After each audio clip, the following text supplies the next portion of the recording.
Salah satu upaya untuk mengurangi penyebaran virus COVID-19, PT KAI Indonesia di Pertiga Palembang saat ini menyediakan layanan pemeriksaan genos COVID-19. Setidaknya terdapat 6 stasiun di wilayah PT KAI di Pertiga yang telah memiliki fasilitas alat pendeteksi COVID-19 tersebut.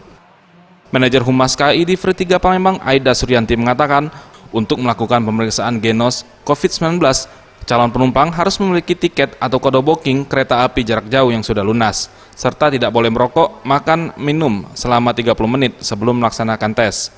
Saat ini, alat pendeteksi genos telah terpasang di stasiun Kertapati, Prabu Muli, Muara Enim, Lahat, Tebing Tinggi, dan Lubuk Linggau.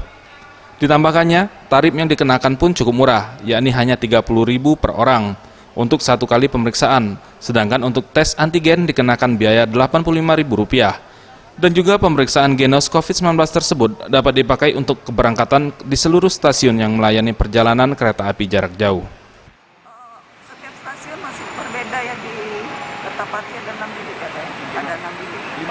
5 bilik. Terus gimana Bu antusias penumpang?